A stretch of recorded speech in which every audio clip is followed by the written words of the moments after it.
Hello guys. So in case you're wondering what this My Video Game Life series is all about, it is partially about my memories of a certain video game and like my life at the time.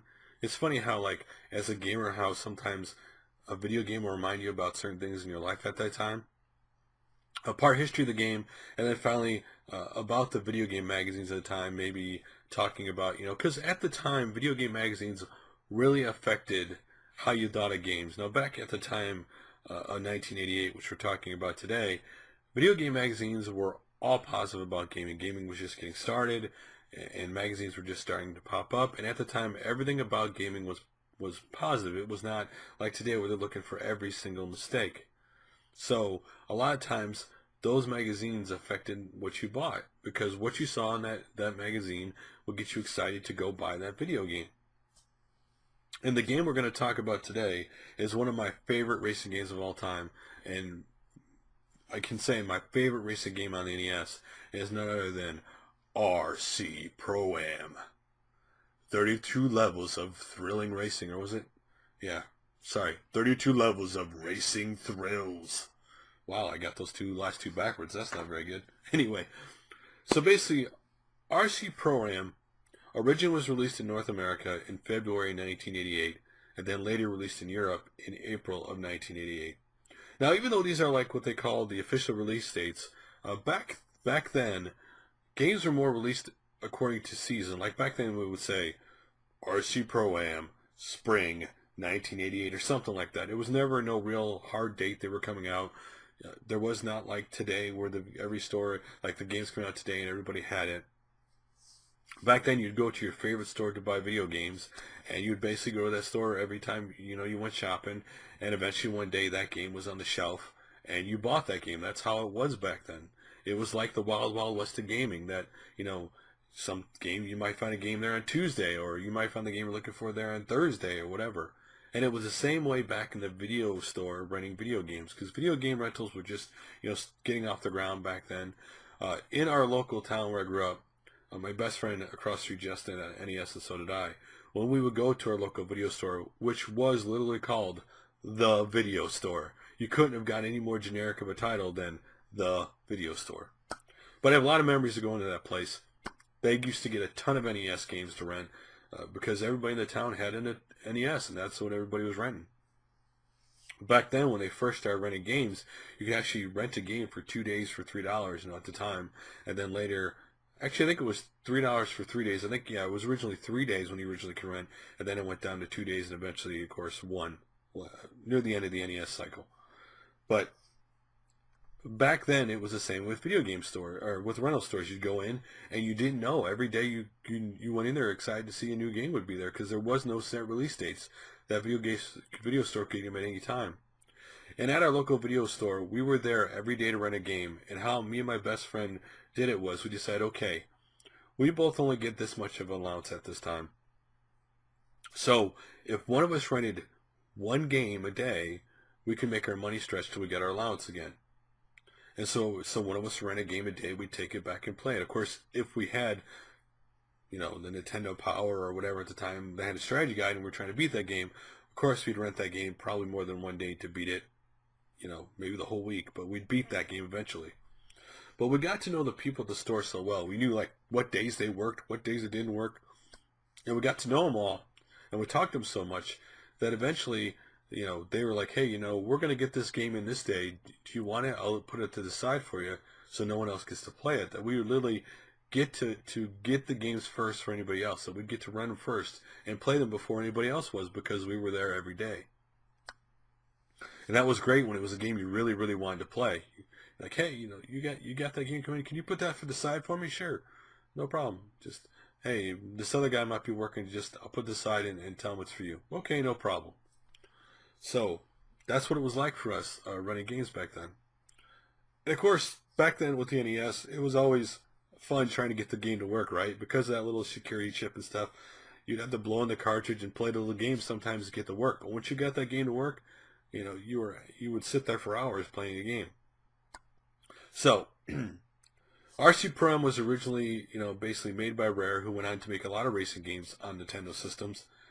and was of course published and released by Nintendo. Now at this time, every game was published and released by Nintendo because Nintendo had the seal of approval at the time, and to get certification for that seal, Nintendo, you basically had to, get through Nintendo's certification process, and Nintendo would release the game in as many copies they thought see fit. That because they were coming off over here the video game crash, they didn't want to flood the market like what happened with the Atari 2600, with everybody bringing out tons of the games and tons of copies, and eventually it flooded the market, and the market completely crashed. Because if that had happened again, we may not have video games over here today. That if the market had crashed the second time, video games might not have become big over here. They might have just been done, at least for a long period of time. So, that being said, I'm going to talk about the magazines when it comes to relating to me with the magazines. So originally, RC ProAm Racing, which originally was called ProAm Racing before they changed the name, originally anything about it appeared in the Nintendo Fun Club Volume 3 in fall of 1987. It's just a little bitty clip with one single solitary black and white photo. Now, at the time, me and my best friend across the street, we would always get our Nintendo Fun Clubs in the mail on the same day. Actually, all of our magazines would receive them the same day. And so we happened to get that fun. We both got that Fun Club that day. We both had read that and saw that single day before we went to see each other. Like we saw it when we got home from school. We both did that, and then when we both could go out, to play. We both saw each other. We started, hey, did you see the new Fun Club? Did you see that, remote control car racing? We're like, oh, that's awesome. Gotta get that when it comes out. Because at that time, what we were into at the time was playing basketball, of course the NES and video games, skateboarding, and remote control cars. One of the magazines we used to read was called, Radio Car Control Action? The title is really close to that anyway. I have what the cover of one of the magazines used to look like from 1988. And I buy that magazine every month and read it. We'd read it from cover to cover and look at all the new remote control car stuff, because we were really into remote control cars at the time. And this game correlated with that we liked remote control cars. Here's a remote control car game. That's going to be awesome. I can't wait to play it. So later, when Nintendo Fun Club Volume 4, winter of 1987 came out, and they had basically a one-page article about it. Not only did they have a one-page article, but this was the issue where they had color photos, and you could see the game, the photos in color, and you're like, that game looks amazing. There was no other racing game on the NES at the time that looked like that. And what it looked like blew me away. It looked incredible. I was like, man, I can't wait to play this guy. This thing's gonna have power-ups, and this thing's gonna have like weather that affects you and like stuff on the track. This game's gonna be amazing. So when I got my Nintendo Fun Club number 5 in the mail, and this game was on the cover, I'll never forget what two remote control cars on the cover, like the remote control car on the cover, completely blew me away. It was just that artwork to me to this day. It's just so beautiful, that remote control car on the cover. It looked so amazing. So, even though you're excited for a game, you don't really know how popular a game was. And a lot of times, your popularity, especially in the Nintendo game, was based on basically the Nintendo Power's top 30 ranking. That if your game was in the top 30, you knew a lot of other people liked it. And so, when the premiere issue of Nintendo Power came out, and I happened to get to the top 30 page, wondering what are the top games, and then I saw RC ProAm was number 6. I was so excited. Wow, it's number 6. Wow, a lot of people like this game too. That's so cool. That's so exciting, right? The top 30 was your list. That was your validation that everybody else liked the game that you liked. That game was a game everybody wanted to play.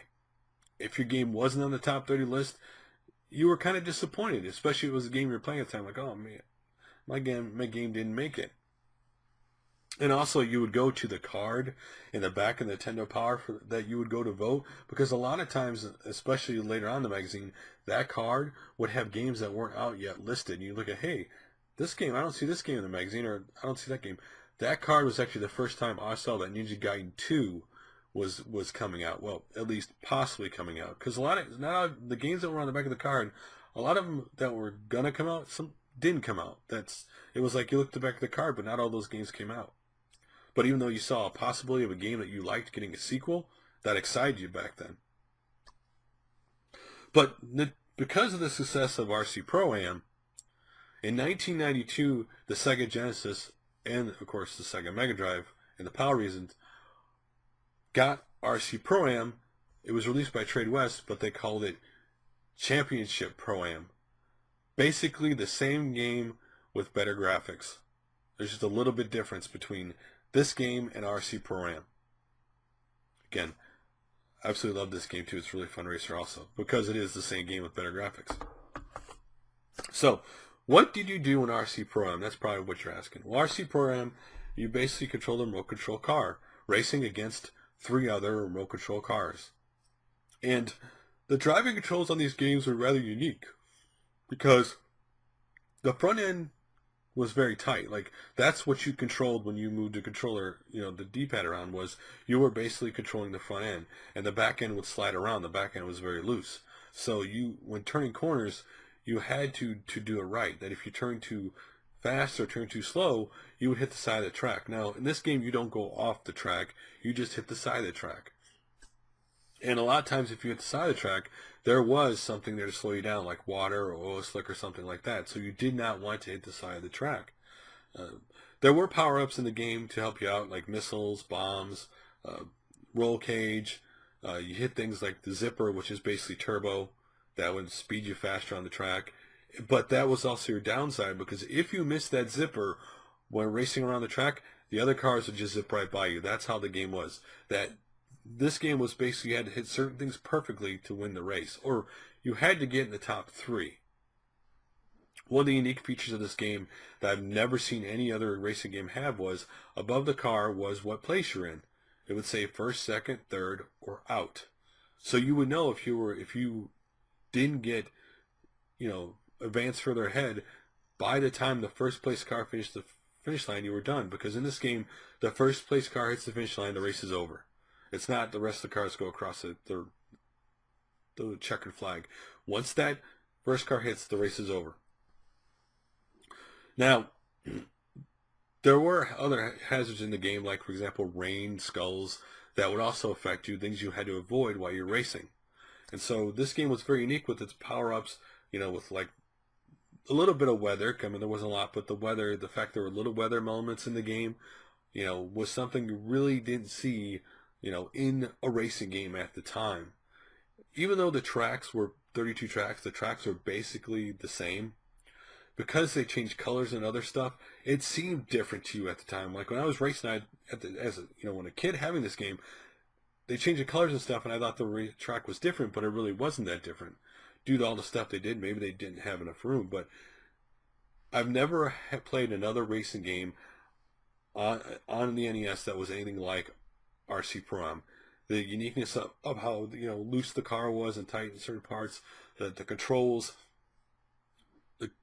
what it looked like. This game was a unique game to play. It was remote control cars, which no one else had done that at the time. A remote control racing car game at the time, and the way, the view, and the style of that made it unique compared to other racers. Because either other races were basically, you could see behind the car straight on, or above the car, but there just wasn't another racing game that had this kind of style on the NES. So guys, thanks for watching this first video in the series, and let me know what you think about it below. What you like, what you don't like. Let me know. I'd love to hear your thoughts on your memories of RC Pro-Am, a great racing game on the NES. Anyway guys, thanks for watching, and I will talk to you guys later.